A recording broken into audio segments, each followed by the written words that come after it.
রাজনীতিতে বৈষম্যের কারণে বিরোধ তৈরি হচ্ছে, এতে অন্ধকারের দিকে যাচ্ছে দেশ, এমন মন্তব্য করেছেন অ্যাটর্নি জেনারেল মোহাম্মদ আসাদুজ্জামান।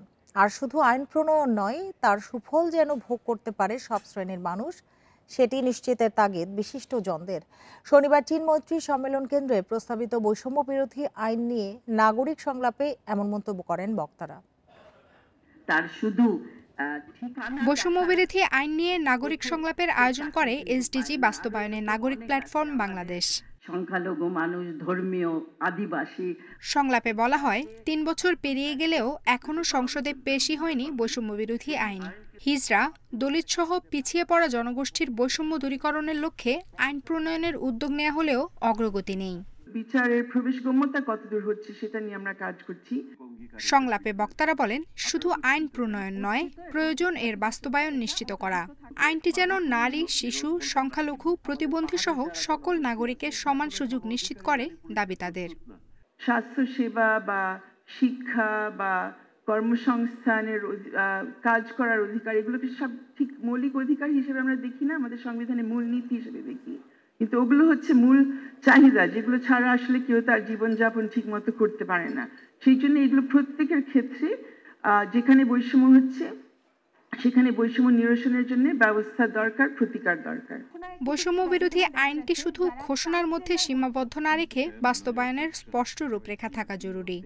আইনটি কার্যকর হলে সমাজে ন্যায় বিচার ও সহাবস্থান নিশ্চিত করা সম্ভব হবে বলে মনে করেন অ্যাটর্নি জেনারেল। এই হিসাবগুলো, এই বিভেদের যে সীমারেখা, সমস্ত সীমারেখাকে অতিক্রম করে আমার সোশ্যাল ফেব্রিককে নষ্ট করেছে এবং বাংলাদেশকে একটি অন্ধকারের দিকে ঠেলে দেওয়ার ব্যবস্থা করা হয়েছে। নির্বাচনের আগে এই সরকারকে যদি অর্ডিন্যান্স করতে বাধ্য না করবেন, সেই বৈষম্যের পদক্ষেপ যারা না নেবেন আমরা তাদেরকে ভোট দেব না। এদিকে অন্তর্বর্তী সরকারের হাতে যে সময় বাকি আছে, সে সময়ের মধ্যেই বৈষম্য বিরোধী আইনটি পাশ করার তাগিদ দেন সিপিডির ফেলো দেবপ্রিয় ভট্টাচার্য। এই মুহূর্তে কারিগরিভাবে একটি আইন প্রণয়ন করার মতো পরিস্থিতি এখনো আছে। আমরা শুনেছি 3 থেকে 4 সপ্তাহ সময় পেলে হয়তো এই আইনের একটি খসড়া আমরা বিবেচনার জন্য সামনে পেতে পারি। নতুন সরকার আসলে পরে স্বল্পতম সময়ে এইরকম একটি আইন যাতে সংসদে পাশ হয়। প্রতিটি রাজনৈতিক দলের ইশতেহারে এই আইন অন্তর্ভুক্ত করার দাবিও জানান বক্তারা। সুষ্ঠু নির্বাচন করতে হলে আফসানা ফিরোজ জুই, ইন্ডিপেন্ডেন্ট নিউজ, ঢাকা। কোন দলের স্বার্থ বাস্তবায়ন করা অন্তর্বর্তী সরকারের কাজ নয় বলে মন্তব্য করেছেন বিএনপির ভারপ্রাপ্ত চেয়ারম্যান তারেক রহমান। শনিবার বিকেলে রাজধানীর কৃষিবিদ ইনস্টিটিউশনে মতুয়া বহুজন সমাজ ঐক্য জোটের প্রতিনিধি সম্মেলনে তিনি এ মন্তব্য করেন। বলে, নির্বাচনের মাধ্যমে একটি জবাবদিহিমূলক ও গণতান্ত্রিক সরকার প্রতিষ্ঠাই বর্তমান সরকারের দায়িত্ব। রাজধানীর কৃষিবিদ ইনস্টিটিউটে আয়োজিত হিন্দু প্রতিনিধি সম্মেলনে দেশের বিভিন্ন ইস্যুতে বিএনপির শীর্ষ নেতারা দলের অবস্থান এবং ভবিষ্যৎ পরিকল্পনা তুলে ধরেন। দলীয় স্বার্থে কেউ যাতে ধর্মীয় পরিচয় ব্যবহার করতে না পারে সে বিষয়ে সজাগ থাকার আহ্বান জানান নেতারা। দল ক্ষমতায় গেলে অসাম্প্রদায়িক, প্রগতিশীল ও সমৃদ্ধ বাংলাদেশ গড়ে তোলা হবে বলে জানান বিএনপির মহাসচিব। আমরা হিন্দু, মুসলমান, বৌদ্ধ, খ্রিস্টান সবাই একসাথে আমাদের এই দেশকে স্বাধীন করবার জন্য লড়াই করেছিলাম। আজকে আবার সেই মন্ত্রে উদ্দীপ্ত হয়ে আসুন আমরা সবাই এই বাংলাদেশকে সত্যিকার অর্থেই আমাদের এই মানুষগুলো যারা এই ভূখণ্ডে বাস করি তাদের বাস করবার উপযোগী একটা দেশে রূপান্তরিত করতে চাই।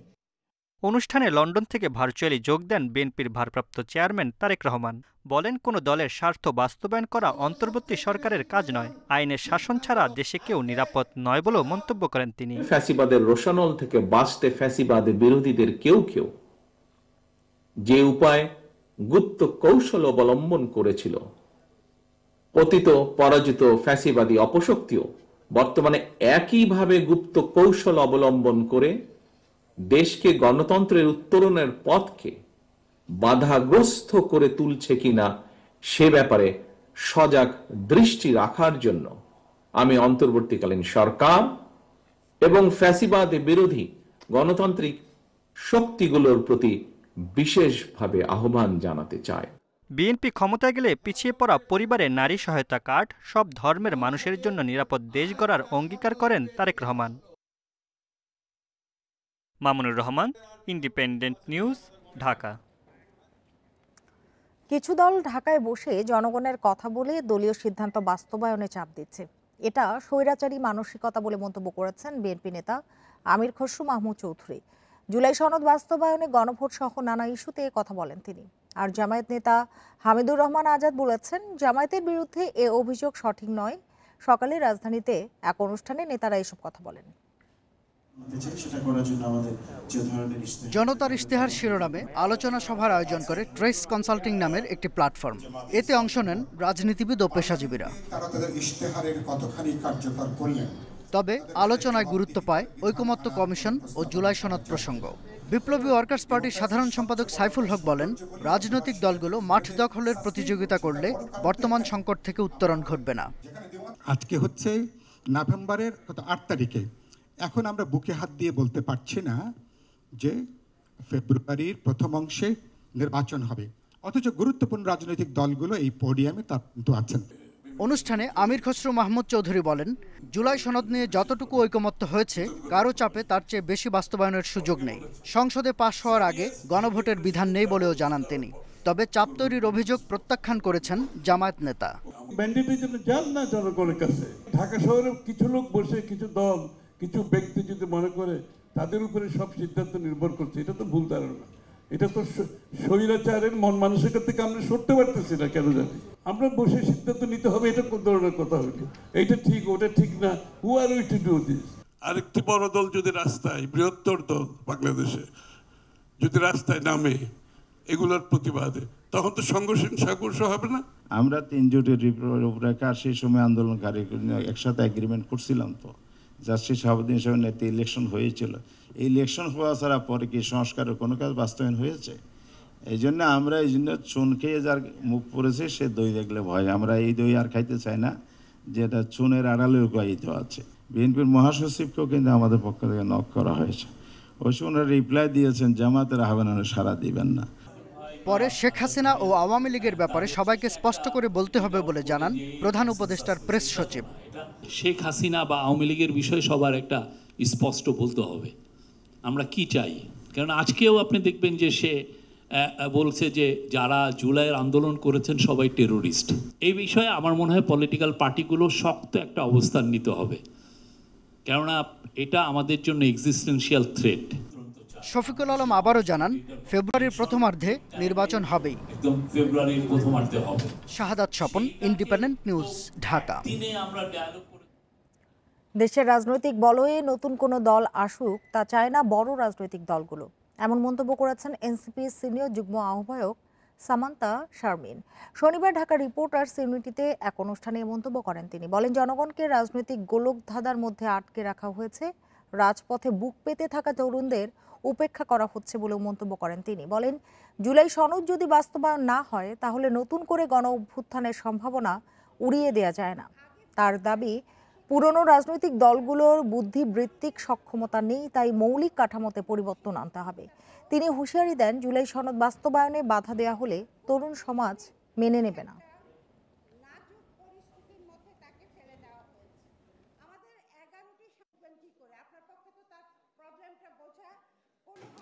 বাংলাদেশের রাজনৈতিক যে বলয়, এই বলয়টা আসলে তার কাছেই তার ক্ষমতা রাখতে চায় এবং তারা চায় না এমন কোনো শক্তি মাঠে বা কমিশনে বা সংসদে আসুক যেই শক্তিটা আনপ্রেডিক্টেবল।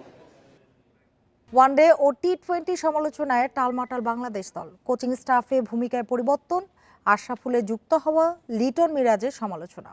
এমন সব ঘটনায় আয়ারল্যান্ড নয়, নিজেদের নিয়েই ভাবতে হচ্ছে ম্যানেজমেন্টকে। কম্বিনেশন ঠিক করতে সিলেট ভেন্যুর চ্যালেঞ্জও নিতে হবে শান্তদের। 154 টেস্টের অভিজ্ঞতা বাংলাদেশের। অন্যদিকে আয়ারল্যান্ড খেলেছে মাত্র 10 ম্যাচ। দুই দলের একমাত্র মুখোমুখিতেও আইরিশদের হার 7 উইকেটে। এমন দলকে নিয়ে অন্তত লঙ্গার ভার্সনের চিন্তার কিছু থাকার কথা নয়। প্রতিপক্ষকে নিয়ে ভাবতে হচ্ছে না, তবে ভাবনাটা নিজেদের নিয়ে। এলোমেলো অগোছালো একটা দলের তো বড় চিন্তা নিজেদের নিয়েও। শান্ত রাগ অভিমানে অধিনায়কত্ব ছেড়ে দিয়েছিলেন, সেই শান্তকে অনুরোধ করে ফিরিয়েছে বোর্ড। নতুন করে দলের আস্থা অর্জন করতে হবে শান্তর। দলের অন্যতম সেরা দুই তারকা লিটন ও মিরাজের সেরাটা পাওয়া নিয়ে ভাবতে হবে। ওয়ানডে ও টি-20 ফরম্যাটের দুই অধিনায়ক তীব্র সমালোচনার মধ্যে রয়েছেন। টেস্ট অধিনায়কত্ব পাওয়ার আশাতে ছিলেন, সেই আশা পূরণ না হওয়ায় প্রভাব পড়তে পারে মাঠের পারফরম্যান্সে। দলের বড় সমস্যা ব্যাটিং নিয়ে। শেষ 10 ম্যাচের 7টাতে বড় ব্যবধানে হার, 2 জয় বোলারদের কল্যাণে। তবে লঙ্কার মাটিতে একটা ড্র করা গেছে ব্যাটারদের কারণে। সেই ব্যাটিং নিয়ে মহা বিপদে দল। আশরাফুল দায়িত্ব নিয়েছেন, সালাউদ্দিনের জায়গায় কতটা কি করতে পারে সেটাই দেখার। বড় চ্যালেঞ্জ হবে সিলেটের উইকেট। এখনও 4 ম্যাচের 3টিতে হেরেছে বাংলাদেশ। 151 ও 328 রানের বড় হার সঙ্গী। একটা মাত্র জয় নিউজিল্যান্ডের বিপক্ষে। ঘরের মাঠে উইকেট কন্ডিশন যেন বুঝে উঠতে পারেনি শান্তর দল। স্পিন না পেস ভরসায় খেলবে সেটা ঠিক করা ভাবনার কারণ সিমন্স সালাউদ্দিনদের। ওয়ানডে টি-20-র ব্যস্ততার পর প্রায় 5 মাস পর সাদা পোশাকে নামবে বাংলাদেশ। মাত্র 3 দিনের অনুশীলনে মানিয়ে নিতে হবে লাল বলের সাথে, যদিও বেশিরভাগ তারকা খেলছেন এনসিএল-এর 2 রাউন্ডের match. Galib Hasan, independent news.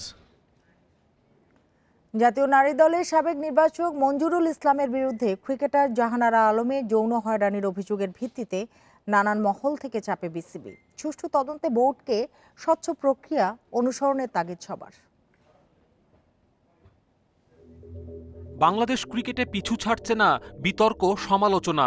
স্পটলাইটে সাবেক বিসিবি কর্তাদের বিরুদ্ধে জাহানারা আলমের বিস্ফোরক মন্তব্য। রয়েছে নারী দলের সাবেক নির্বাচক মঞ্জুরুল ইসলামের বিরুদ্ধে যৌন হয়রানির মতো গুরুতর অভিযোগ। জাহানারার অভিযোগের পর উত্তাল দেশের ক্রীড়াঙ্গন। ক্রিকেটারদের সংগঠন কোয়াবের পাশাপাশি মাশরাফি, তামিম, মুশফিকদের সরব প্রতিবাদ। স্পর্শকাতর এমন ইস্যুতে বোর্ডের জিরো টলারেন্স নীতি ও নিরপেক্ষ তদন্ত দাবি তাদের। নড়েচড়ে বসেছে বিসিবিও। 15 কার্যদিবসের মধ্যে প্রতিবেদন চেয়ে তদন্ত কমিটি গঠন হয়েছে সেদিনই। এই বিষয়ে কোনো গাফিলতি চান না বর্তমান নারী বিভাগের চেয়ারম্যান আব্দুর রাজ্জাক। এদিকে সবশেষ নারী বিভাগের প্রধান শফিউল আলম চৌধুরী নাদেল মঞ্জুর বিরুদ্ধে ক্রিকেটারদের নানান অভিযোগ স্বীকারে স্বচ্ছ প্রক্রিয়ায় যেতে হবে বিসিবিকে। সে সময় কোনো পদক্ষেপ না নিলেও নাদেলের অধীনেই মঞ্জুকে পদ থেকে সরিয়ে দেয় তৎকালীন বোর্ড। জাহানারা ইস্যু সবচেয়ে সিরিয়াস হলেও বিসিবি নির্বাচন, পরবর্তীতে 43টি ক্লাবের লিগ বর্জনে সংকটে নতুন পরিচালনা পর্ষদ। এবারের ঘরোয়া লিগ শুরুর আগেই তার নেতিবাচক প্রভাব পড়তে শুরু করেছে। প্রথম বিভাগ ক্রিকেট লিগে 20 দলের মধ্যে নেই 8টি। এতগুলো ক্লাব না থাকায় ক্ষতিগ্রস্ত হবে ক্রিকেটাররা। ঘরোয়া ক্রিকেটে বিপিএল-এর পর সবচেয়ে বড় আসর ডিপিএল। বিসিবি ক্লাবগুলো মুখোমুখি অবস্থানে থাকলে লিগ আয়োজনে শঙ্কা থেকে যাচ্ছে। আবাহনী, মোহামেডানের মতো ঐতিহ্যবাহী ক্লাব না থাকলে লিগের মান নিয়েও প্রশ্ন উঠবে। ক্রিকেটারদের পারিশ্রমিক কমে যাবে কয়েক গুণ। বিপিএল-এর দ্বাদশ আসর শুরুর আগে বিতর্ক। ফিক্সিং ইস্যুতে 900 পৃষ্ঠার তদন্ত প্রতিবেদনের পরও সিদ্ধান্তহীনতায় বিসিবি। অভিযুক্ত ক্রিকেটারদের কোনোভাবেই বিপিএলে খেলতে দেয়া হবে না, সেই অবস্থান থেকে সরে এসেছে বোর্ড। ফলে 5 দলের বিপিএল হলেও স্পট ফিক্সিং নিয়ে ক্রিকেটারদের পথ প্রশস্ত করছে কিনা বিসিবি, সেই আলোচনা থেকেই যাবে। কপিল পাল, ইন্ডিপেন্ডেন্ট নিউজ। দেশি পেঁয়াজের মৌসুম শেষ এবং আমদানি বন্ধ, এই দুই কারণে অস্থির হচ্ছে বাজার। সরকারি হিসাবে মাত্র 1 সপ্তাহে পেঁয়াজের দাম বেড়েছে 60%। প্রতি কেজি বিক্রি হচ্ছে 120 টাকা কেজি দরে। চড়া দামের জন্য সরবরাহ সংকটকে দায়ী করছেন ব্যবসায়ীরা।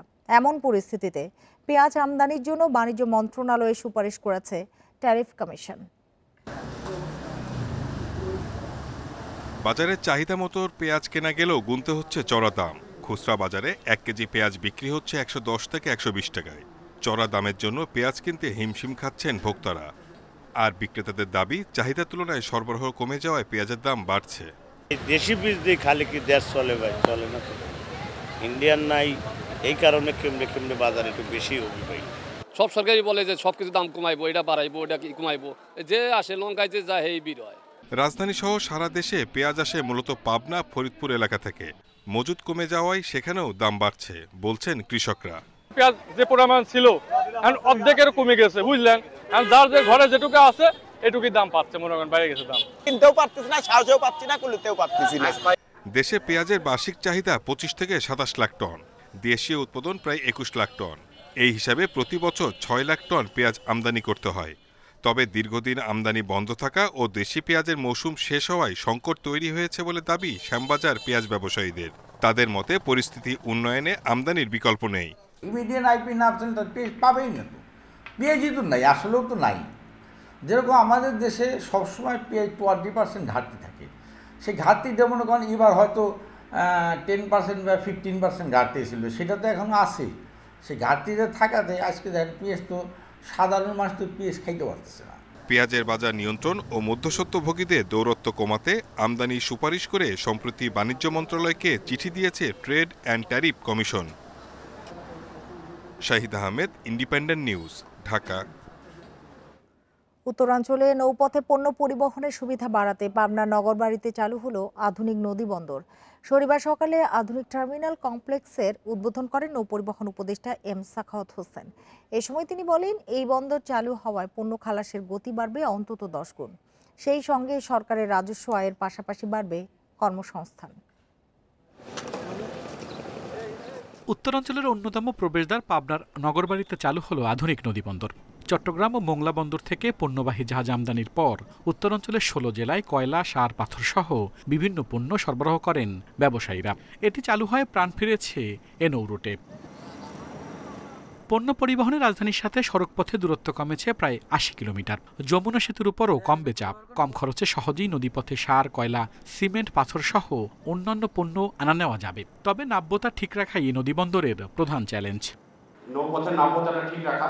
আপনারা জানেন যে নগরবাড়ি পর্যন্ত ক্লাস 1 রিভার রুট 4 মিটার গভীরতা, 3.9 মিটার বা 4 মিটার গভীরতা আমরা সবসময় মেনটেন করি এবং ইনশাল্লাহ আমরা এটা করব যত চ্যালেঞ্জই আসুক না কেন। তবে বৃহৎ বৃহৎ নদীবন্দরগুলোকে যেগুলো নাকি সমুদ্র বন্দরের সাথে যুক্ত করেছে সেগুলোকে আমরা নতুনভাবে ক্লাসিফাই করেছি 1 সিয়েরা 1 স্পেশাল হিসাবে। এই বন্দরের পণ্য খালাসে ব্যবহার করা হচ্ছে আধুনিক যন্ত্রপাতি। এতে জাহাজ থেকে পণ্য খালাসের গতি বেড়েছে কয়েক গুণ। বর্তমানে প্রতিদিন পণ্য খালাস হচ্ছে 2000 টন। বন্দরটি পুরোপুরি চালু হলে অন্তত 20,000 টন পণ্য খালাস করা যাবে। এতে রাজস্ব আয় বাড়ার পাশাপাশি স্থানীয় পর্যায়ে কর্মসংস্থান বাড়বে। পোর্টটি অলমোস্ট এই বন্দরটি একটা ছোটোখাটো নদী বন্দর নয়, ছোটোখাটো সমুদ্র বন্দরের মতো দেখতে যেন হয়। কারণ আজকাল যে মডার্ন ইকুইপমেন্টগুলো আসছে সেই মডার্ন ইকুইপমেন্টগুলো কেনা আমাদের পক্ষে সম্ভব না। আমি বিআইডব্লিউটি এর চেয়ারম্যানকে রিকোয়েস্ট করব, আমরা হয়তো চলে যাব, কিন্তু পরিকল্পনা করে যেতে যে গেটের ডিজিটাল ব্যবস্থা যেন হয়। নদীবন্দর নির্মাণে 2018 সালে প্রায় 557 কোটি টাকা ব্যয়ে যমুনা নদীর পাড়ে 36 একর জায়গা জুড়ে কাজ শুরু করে সরকার। সংশ্লিষ্টরা বলছেন, এই নদীবন্দর চালু হয় বছরে 36 কোটি লিটার ডিজেল সাশ্রয় হবে। আর এ বন্দরে বছরে পণ্য ওঠানামা করবে 99 লাখ মেট্রিক টন। আল আমিন হোসেন, ইন্ডিপেন্ডেন্ট নিউজ, বেড়া, পাবনা। আর এই ছিল এখনকার সংবাদে। ইন্ডিপেন্ডেন্ট টেলিভিশনের সব খবরের আরো বিস্তারিত জানতে চোখ রাখুন ফেসবুক, ইউটিউব এবং এক্সে। ধন্যবাদ সবাইকে এতক্ষণ সাথে থাকার জন্য।